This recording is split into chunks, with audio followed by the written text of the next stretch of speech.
In an interview I did recently with Paul V. McEnroe, a historical IBM personality and the father of the barcode scanner, and one of the personalities that changed the way we consume technology every day, one of the things we spoke was the panic in supermarkets at the time with the use of lasers and scanners. Past multiple decades, with AI and soon AGI, we are here again with another kind of panic, the panic of AI. And this is not science fiction, and the velocity is bigger than ever. Yes, 99% plus of the business leaders worldwide, they want to move forward with their work, and they want to get solutions that can actually solve their day-to-day operations, their day-to-day finance, sales, and marketing and product.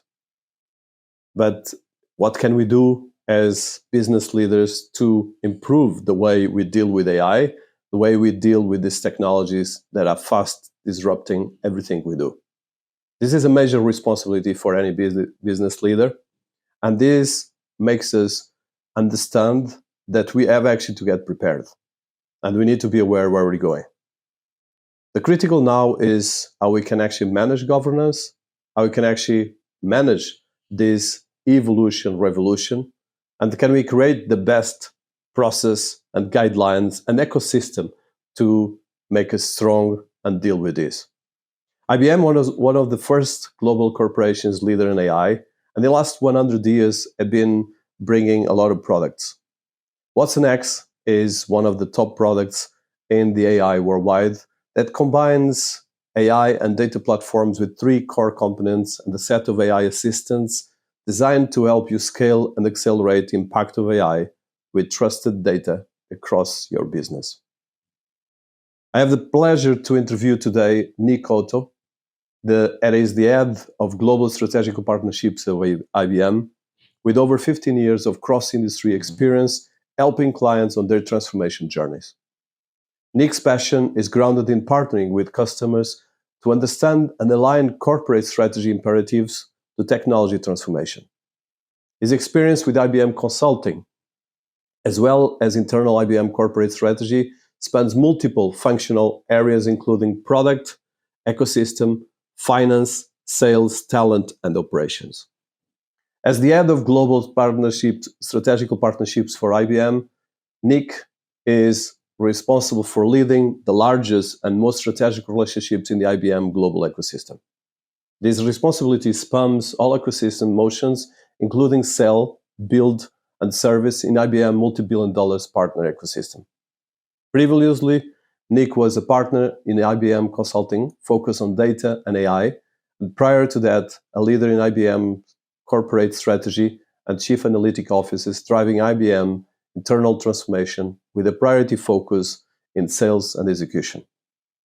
Nick is a graduate of Georgia Tech Electrical Engineering and holds a master in business administration from the Kellogg School of Management at Northwestern University. It's a pleasure to have you here, Nick. I'm very excited to talk with you. First of all, understand all the fantastic things happening with IBM, with the network of partners, and especially as well what you guys have been doing with Watsonx, which is particularly important when it comes to everything happening in the AI world as we speak. So for people listening to us, and one of my main concerns is how can we actually create especially tools that actually can enhance the best use of AI and technologies for good, and as well with responsibility. IBM, of course, is one of the big players of technology in the world. It's been actually with 100 years, and it's been actually as well having a trajectory of trust, and that is a key element. So at the moment, in this process and in this time, definitely anything that it touches AI, that touches generative AI, semantic AI, and all the ecosystem is really probably the biggest challenge we face as humanity, but as well a great opportunity. So before we go to all these different things that I want to touch, I want to start by you. So I'm very excited to talk about you and your role. So let's start with that. So a bit about you personally, background, role, and as well your experience of 20 years in IBM. Yeah, no, that sounds great. I'm really looking forward to the discussion. All great topics and all top of mind for pretty much everyone these days. So, Nick Otto, I lead strategic partnerships at IBM. I've been at IBM for about 20 years. I've worked pretty much in every part of IBM. I started in consulting. I've done work in our software team. I've done work in AI. I've done work in our systems team. Worked in corporate headquarters and corporate strategy for a while. Moved into the ecosystem space about 3 years ago. And what I'm really excited about today is leading our strategic partner portfolio. It's some of the largest technology companies in the world. And to your point, I think it's more relevant than ever right now. How we work with these biggest strategic partners that we have across the entire company when we have both our technology and our consulting teams together. So you mentioned 20 years and you touched in a lot of different areas. I think this is for people listening to us, of course, there's all the hype with AI, there's all the hype with all the different things, but definitely the most important is stability, governance, and as well making sure that people don't lose track of what is going on. So from these 20 years that you've been having with IBM, and as well, for instance, Watsonx went through a lot of different iterations. So from Watson, there was actually IBM, we can say it was the first one really doing AI in big scale, right, from the big tech players worldwide. And then you went through iterations, and at the moment you are as well in a very interesting moment because there's a lot of things happening. So from the areas of your experience and everything that has been happening, especially when it comes to these 20 years of your trajectory in IBM, and I think this is very important before we go to the AI and what's next, is I think everything happening nowadays is disruption, velocity, panic, and a lot of different things. So what would be the areas that you suggest more that would be your learning curve of being during this trajectory in IBM and working with different partners, different things? Yeah, no, I think you're right. I mean, across the 20 years, there's always evolution of strategy, of technologies. But I would say the last 12 months for me has been a period of time where we've seen the most transformation. And I think the generative AI push has certainly been key to that. But I think the importance of stability is really important. Exactly as you said, I mean, our strategy has been consistent for a very long time around hybrid cloud and AI. And I think what's been exciting this year is we've really seen a convergence of those two coming together. The openness of how you approach AI is critical. And I think as you look at that openness, what's absolutely essential is to really have the core thought of no one's going to succeed on their own. You have to have an open ecosystem. You have to be looking at what our customers are trying to achieve and figure out how your technologies, your services, your partners can all come together to help your clients achieve things better, faster, quicker, more efficiently, more effectively. And I think core to this transformation has been IBM's launch of Partner Plus. We launched this earlier this year, a massive simplification and acceleration of our entire ecosystem. And we've actually renamed our strategic partners as a part of that to our blue partners. So they fit right into our Partner Plus model. And I think it's just been an exciting change and an exciting transformation, which I see just more and more growth coming because of what's happening right now with generative AI and how hybrid is becoming essential to your generative AI approach. So for people that don't know so much, and of course we're going to put the links, when it comes to the Partner Plus or the Blue Partner, so how does it works? For instance, for a company that can get into this, because of course the first question right now is, okay, how are you going to navigate AI? The velocity everyone knows, and it's going just in the beginning. But how does it works? Like step by step. I think this is a key element for people listening to us, whatever you're a big corporation or a small one. Yeah, no, spot on. So the seven partners that I have today in the strategic partner portfolio are some of the largest cloud providers in the world, some of the largest ISVs in the world, and some of the largest infrastructure players in the world. So when we look across those collective capabilities in a network like that, combined with IBM capabilities, there's really three different things that we want to focus on. One is how do we come together in the market to help our clients transform faster? Two is, are there things we should be jointly engineering together, creating new products? You've seen a lot of these announcements over the last year. IBM working with SAP, IBM working with Salesforce around how do these collective capabilities come together from a joint engineering perspective? And how does all of this then come together to help our clients accelerate what they want to do together? So when you look across the entire IBM ecosystem, the three fundamental motions that kind of enable that, one is sell. So how do we partner together, bringing our capabilities to life through various routes to market and then working jointly with our partners in the market. Two is build. How do we take IBM capabilities, collaborate with partner capabilities, and kind of bring those to life primarily through ISVs? And third is service. How do we take our services, our partner services, kind of bring all of that to life to help our clients move faster? IBM has been having a slightly different approach from the major players. So if you look at Google, if you look at Microsoft, Microsoft, of course, has been on the journey of generative AI through OpenAI, and Google has their own the acquisition of DeepMind and different parts. So Yep. IBM had the trajectory of building Watson, the initial Watson, and then there's Watson X. So how do you position, and as well, Watson X is a particular new model because it's a model that is not just in one area. It opens to different parts, has different APIs, and it's actually quite. It has a huge sense of already enterprise integration. Yep. So, can you explain that part before we go a bit more into the partner ecosystem? Yeah, absolutely. I think first of all, to your point, I mean, we're building on decades of our work in the AI space.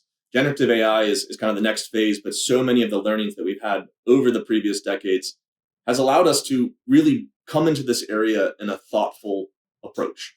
And so what's exciting to me when we look across kind of the ecosystem, to your point around what's different, I think what we are quickly learning is there's not one model that's going to rule all.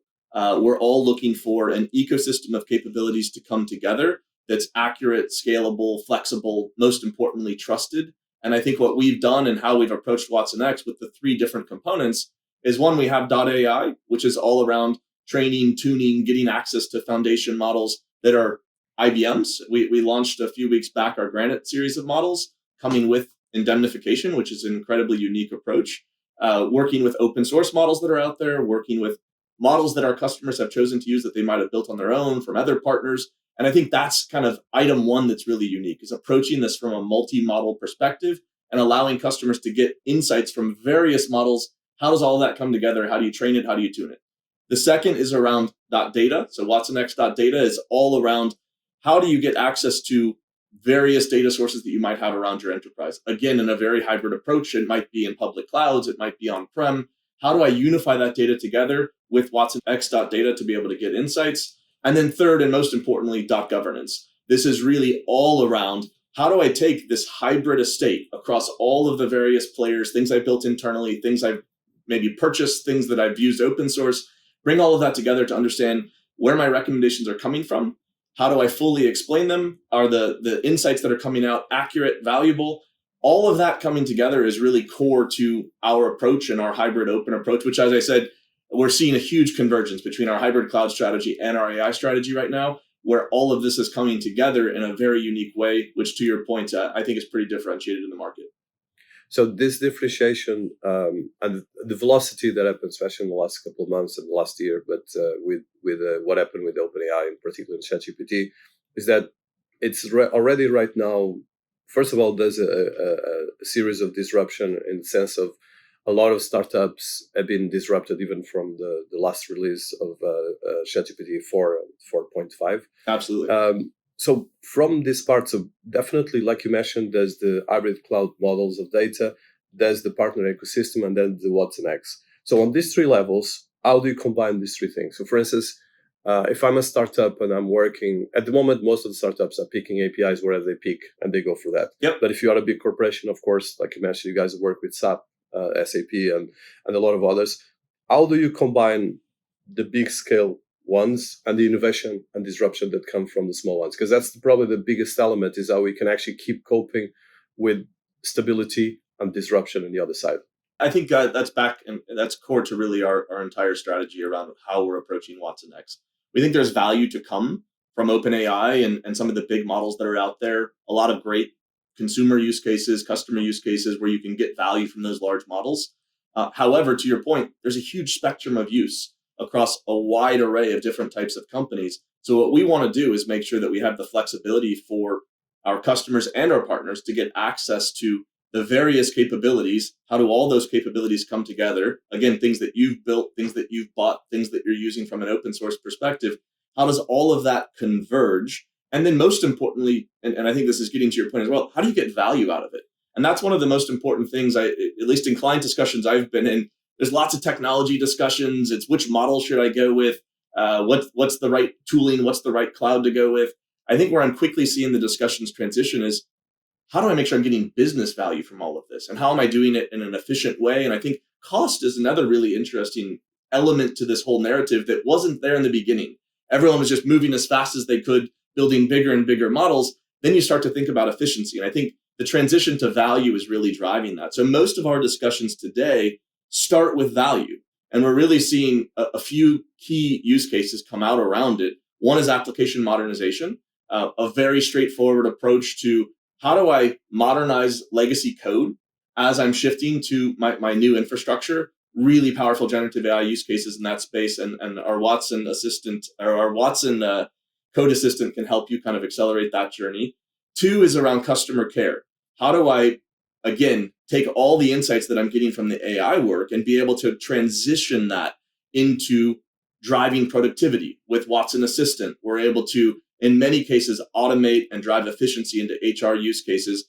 And then finally, the HR space is a huge area that we are really excited about the transformation, where we've already done this internally at IBM. So we've launched Ask HR, which is taking a lot of our AI capabilities, pulling them together to really drive efficiency and automation back to that business value point. And I think as we kind of redirect these discussions with our clients, we start the discussion a lot of times around technology because that's what they're asking for. And then we quickly pivot to, what are you trying to accomplish? What's the business value you're trying to get? And as a part of that dialogue, many times is when the strategic partners come in, because they might say, I'm all in on Salesforce. That's my CRM of choice. How do I use those capabilities plus my SAP capabilities plus things I built internally? How does all of that come together to drive more value at the end of the day is really where we try and pivot the discussion. Yeah, that's a very important thing. And as well, like you said, you can only create value when you, first of all, know how to use the tools. Right. And as well, of course, the thing here is that we're talking about the space of 6 months to 1 year, which is kind of, for any terms and for any expertise, is mind-blowing. So one of the things that you guys are doing that is particularly important is the focus on skills and education. You launched the IBM Academy. Yep. You as well are right now building a lot of infrastructure education around that area. That kind of and it's fantastic content, by the way. So how do you see that part of the education and how you put that together with your network of partners? No, great question. I think that skills and education is really going to be the enabler in this case. Because again, there's so many different technologies. People are learning technologies. The way we try and aim our education is around business value and use cases. And that's so fundamental back to the previous dialogue. So what we've done is we've got standard courses, certifications, the things that you'd be used to seeing when you look at these capabilities, but we've tried to balance that with hackathons, Watsonx challenges, working with our partners. So our service partners, our technology partners, as well as our customers, to really bring all of that technology together to try and solve business challenges. And that's where we really see the unlock happen, where next thing you know, clients are creating lists of hundreds of use cases that are going to drive value. And then the next problem becomes prioritizing them. How do you put business use cases along with each of them so you can figure out which ones you want to go after first? That enablement is the only way you get to that type of true value in the ecosystem. Can you give an example of one hackathon or even a repository we can actually go this case? Because I think this is probably the most important thing for any business right now. Yeah. In terms of use cases or in terms of the enablement? Yeah, if you can have a use case and, for instance, an example of an hackathon, because you guys have been working with NASA, with Wimbledon, a lot of other examples. But I'm particularly interested on, like you mentioned, these use cases can actually help a lot of people avoiding mistakes and not getting in trouble. Yeah. But at the same time, if you start getting the data from these use cases, of course, with protection, you can actually create a lot of, I think that's what is missing right now in the AI revolution, is making sure that creates value, what you were saying before. So any examples that you want to highlight, of course, that makes sense for the public. I mean, the one that I can reference, which I think is the most exciting, again, we've done a lot of these with our clients and partners, but we also did a massive first of its kind one across all of IBM, where we had IBMers from every part of the world involved, and it was all around a use case. It wasn't go learn the technology. It was pick a challenge in your business and make it relevant to you. What are you trying to solve within your business? So we had our transformation team looking at efficiencies around things like HR, looking around efficiencies around code modernization, looking at efficiencies around customer care. And they actually, in a very short period of time, I think it was roughly a week, were able to create new Watsonx applications that went off and tackled those. And then we had a big award ceremony where our CEO actually gave the most innovative leader the ability to go deploy that. And I think that type of bringing these capabilities together to solve real business problems and getting excitement and visibility from the top, and then doing something, actually enabling and implementing those recommendations is a huge part of where all the value is going to come from here. Well, that's actually excellent, and I think I hope that you guys can lead on that, because definitely I think everyone is worried. Let's be honest. So let's look at one of your recent releases, the governance strategy around AI. So give us a bit of an overview, whatever is possible. I know that it's very recent, but I would like to understand, because governance is the key element for business. I've been learning this for a lot of experience, and I'm sure you know that, especially bearing in mind the complexity of business, partnerships, data, governments. Can you do this in one country? If you are in Germany, you have different data protection. If you are in Europe and the UK, you have others. And of course, US even more. So a bit of how you look at this governance for AI. And I think this is a big thing that is super necessary. Yeah, 100%. I think kind of connecting those two dots together and the whole discussion we've had here is, one, this space is moving incredibly fast.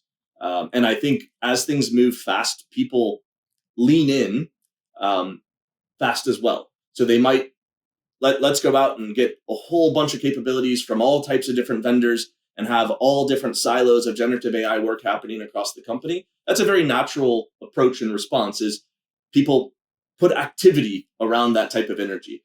What we're realizing, and this is really core to .governance, is a lot of those different approaches and tasks and tools probably have value.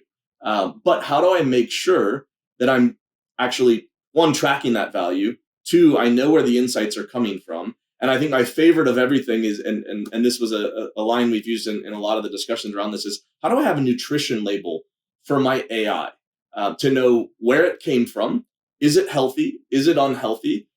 Is it driving the right outcomes? And maybe there's other analogies you could think through around calories and all those different types of things. But that kind of nutrition label for AI, I think, is becoming more and more essential, because back to your point around data residency, what we're finding, and back to this multi-model hybrid approach, is clients have to have, especially the larger clients and the larger partners, have to have approaches where I'm driving some of my AI through work I'm getting from an ISV, a big partner that's managed over there. It's running on that cloud or it's running on-prem.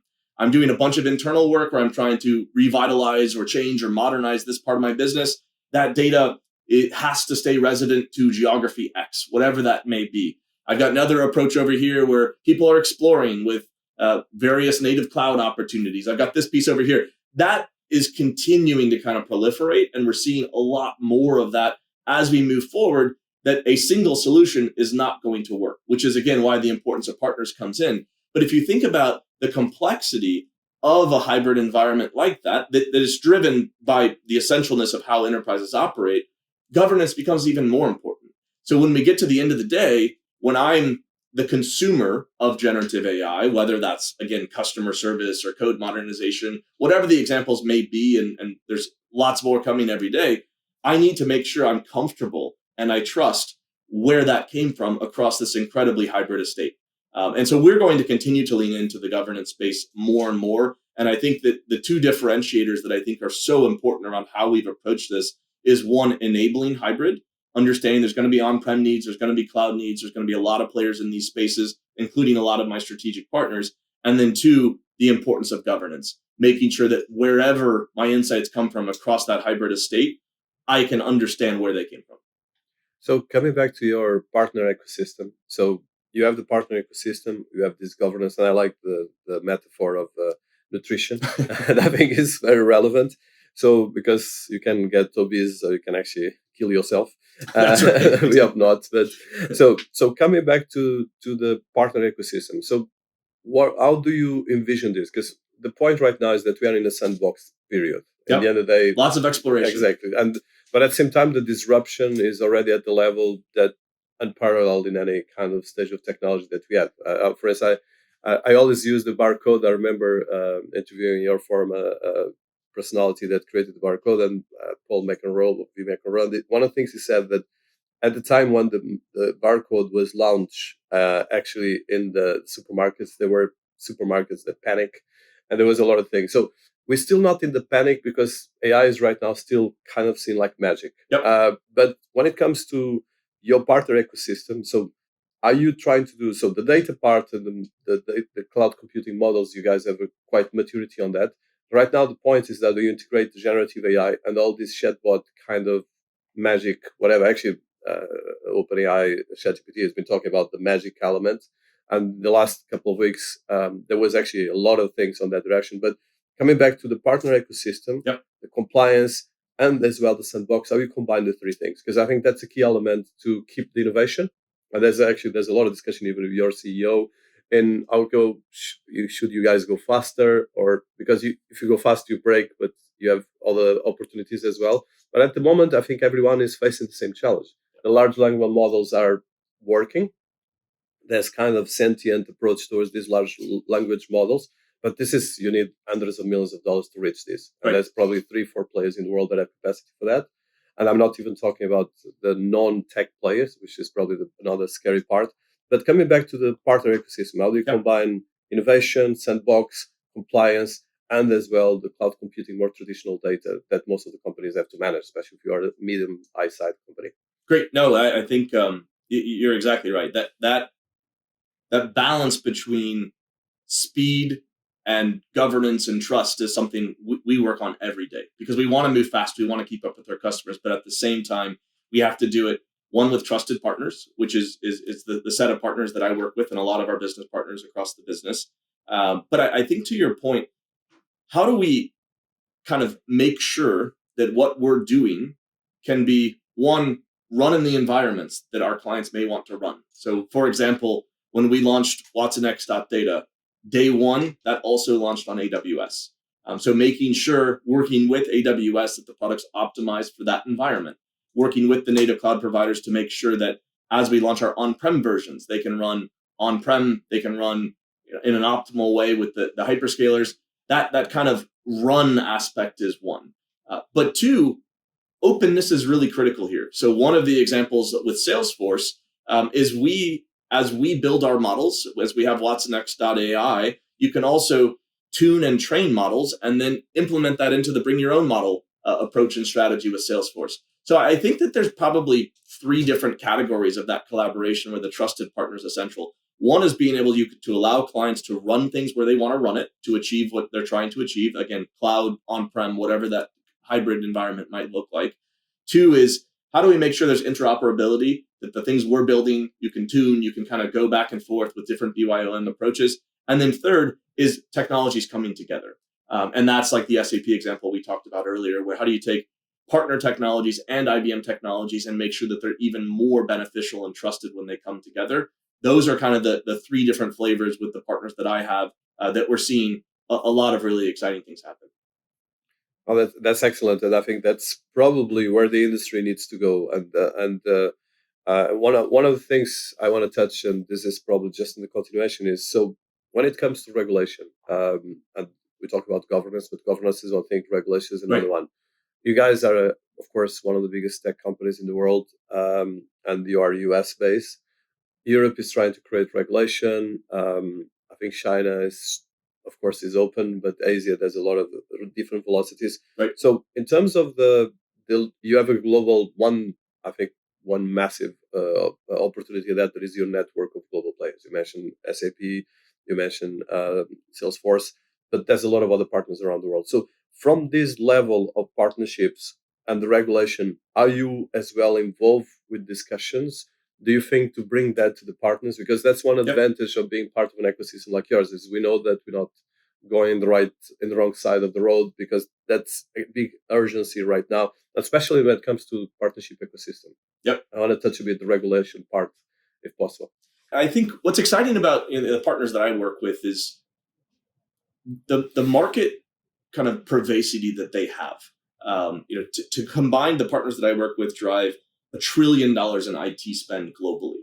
They have global reach, like you said, in pretty much every country around the world, and they're all learning every day around the right way to go after AI, the right way to think about things like governance, things like regulations, And part of what we get through these really deep strategic relationships is the ability to collaborate around those spaces. And I think what's really important and kind of goes back to our entire strategy in this space is the only thing that I can tell you today is I am absolutely certain whatever we think is the strategy today or the capabilities today or the regulations today, they will change tomorrow.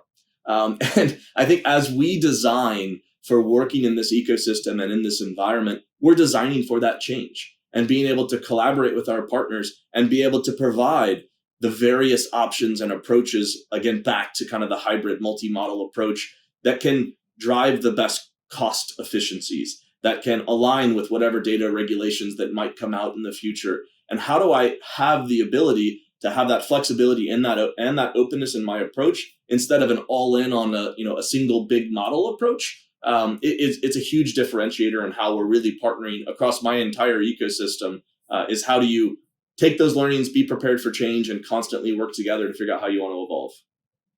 So picking on that, so from now going back more to the product side, Watsonx. So Watsonx is, for people that don't know so much, is a fantastic capacity, like you mentioned, the code repository that you can actually conjugate ChatGPT. You can touch with Bard from Google and as well from Facebook and Meta.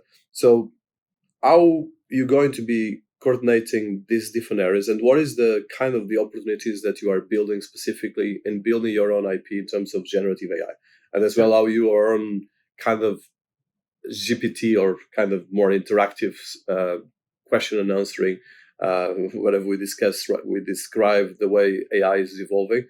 How do you see that part? I'm talking more from a product perspective, less from the API perspective.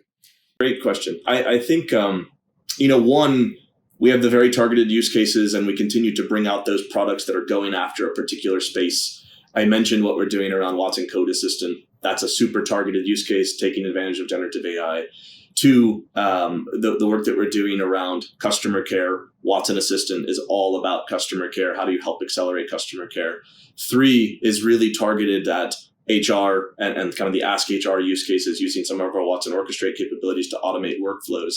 But to your point around how do you take all these capabilities and pull them together and what's the unique IBM AI, kind of more in general, those are kind of the targeted use cases that we have ready to go assets to help people accelerate. I think the majority of work today is not in those ready to go assets. It's how am I going to work across this incredibly complex environment where I've got all these different insights coming from across the board. I think that where we are continuing to lean in is we are building our own models. I mentioned the Granite series of models earlier. Those continue to be smaller models with incredible performance from a cost perspective, from a latency perspective, and really being more targeted at the enterprise from a foundation model perspective. We're building new models with partners like SAP. How do we take assets we have, assets partners have, and create unique things that can drive joint value in the market? But then the rest of the differentiation just comes from our entire approach. The way that we're driving .ai from an open and hybrid perspective to be able to continue to evolve with that entire evolving market across our partners, across our client needs is essential. And then I think the biggest differentiation, back to our point earlier, is around governance. As you have this incredibly complex environment, being able to make sure you understand where every insight is coming from, governance is so core to that, and we're going to continue to innovate more and more in that space. So fantastic on that level, and I think that is a key element of convergence. So in terms of the productization, so IBM has a huge amount of history of data and data repositories. Most of the AIs, well, especially the two biggest ones, or three, if you put Pi as well, but Pi is coming, and it's slightly different because there's a part of artificial emotion associated, and the tentative on that, and of course is the guys from DeepMind. But in terms of Bard and ChatGPT is mostly based on very large amounts of data, and all this data coordinates. So IBM has more or less, I could say that you guys probably can even get more if you put all of this together.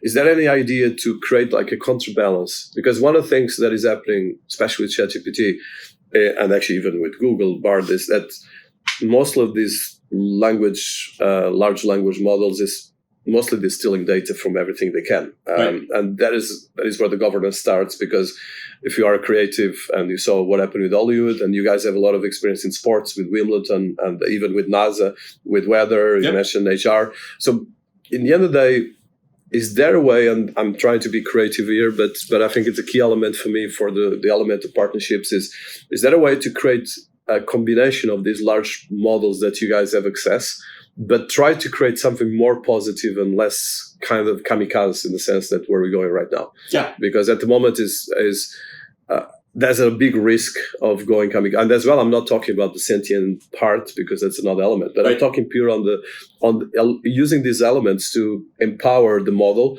and create a model that's in one way could be an open for everyone, your partner's ecosystem. Yeah, no, great question. I think that's absolutely core to our strategy. The way that we're looking at the entire approach here is not to keep building bigger and bigger models. It's actually to have a very intentional multi-model approach. How do you have a model that's really good at industry use cases? Some of our recent Granite models have shown that at a fraction of the size, they can drive the same, if not better, results in the financial services space. That type of efficiency and that type of intentionality around going after very targeted things, working with our partner ecosystem to figure out how we could do that better together over time is absolutely core to our strategy. And then I think that multi-model thing, again, is going to be core to the business value that's going to come here. Because what we continually see with the single model approach is you just keep making it bigger and bigger, which is interesting. And I think there's value to come from that. But it's not affordable, and the latency challenges just get absolutely ridiculous. So if you're looking for real-time, nearer real-time outputs and efficiency and affordability, and eventually far more targeted industry knowledge and use case that maybe certain people view as their differentiator, a lot of our partners, a lot of our clients, aren't willing to take all of their, prized data possessions and go dump it into a public cloud solution. They want to keep that over here, draw insights from that, combine it with things that they're getting from native cloud capabilities. And again, how does all of that come together is core to our whole strategy. So from a pipeline, and I think this is the key element. So from that strategy that you just described, which is, I think, the best way, and I believe that even me as an entrepreneur and technologist, I believe we cannot just continue, like you said, create these crazy models and disrupt everything. At a certain point, there's nothing more to disrupt. If you don't create value and if you don't get this. So coming back to this, so what are the steps? And I think for people listening to us that probably are not partners of IBM or even some of them are, but they don't know about this because, of course, you guys have a lot of different products. Yep. How do you see this kind of stepping? Because the stepping is very important because there's education that you mentioned and skills, which is most of people, everyone is learning, let's be honest. Right. Then the second part is, okay, you can use this to create value, like you said. And thirdly, okay, now I'm a part of an ecosystem. I can actually get a lot out of this. So how do you describe between these three steps, and as well, what are the strengths and probably some tips that you can give to the audience and the partners that are listening to us or potential partners? Yeah, I think kind of stepping through each of those pieces. So first, enablement is absolutely critical. And I think that enablement, from my perspective, is not just about learning IBM tools and Watsonx. We've got great approaches to that, but learning the various options that are out there and the value you can get from each of them. Second, to your point around what's the business value? What is it that I'm trying to accomplish? I think that's probably the hardest transition phase that I'm seeing right now from clients is they're spending a lot of time in that step one. Let's go learn a lot. Let's do lots of different exploration projects. Let's figure out how this technology works with this technology. That transition to business value, to figure out what it is I want to achieve here, is something I would encourage clients and partners to move further up in the life cycle. What do we want to achieve from this from a business leader perspective to make sure you can properly measure the outcomes? And then finally, and this is where it really gets complex, but also it's essential you're thinking about it from the beginning, is the hybrid nature of it. So I am not going to recommend you just go learn one tool and you get really good at it. You go train a lot of people in it. How do I think about that long-term architecture from an AI architecture perspective? What are all the capabilities that I want to have? What has to stay on-prem? And that's just a mandate that we're going to have as a company. What are the various data regulation needs that I might have to deal with? Having a thoughtful approach to that from the beginning, I think, is incredibly essential. And it's where a lot of the clients right now are really struggling because they haven't thought about that. They've maybe done step one and step two, learned a lot about different tools, gone off and identified a bunch of use cases and done some work. Now they're hitting the point where they need to figure out how do you actually put this into action? How does it scale? And being thoughtful around what that AI architecture is going to look like and what are the tools and approaches that can help you support that, it is absolutely essential to success. I completely agree. So let's touch a bit, and we are wrapping up in a while, but I still have 2-3 questions. So in terms of risk models, so one of the things that is happening, for instance, that has been probably one of the biggest criticisms to ChatGPT and even to Microsoft in some points is the velocity they went to market without preparing people. But at the same time, for instance, the last release of ChatGPT 4.5 disrupt like thousands of startups. So this is quite some of them, actually, there was even a discussion that potential they're disrupting even Guarda, Right. and they have the CEO on their board. So this is quite serious, okay, because at the moment,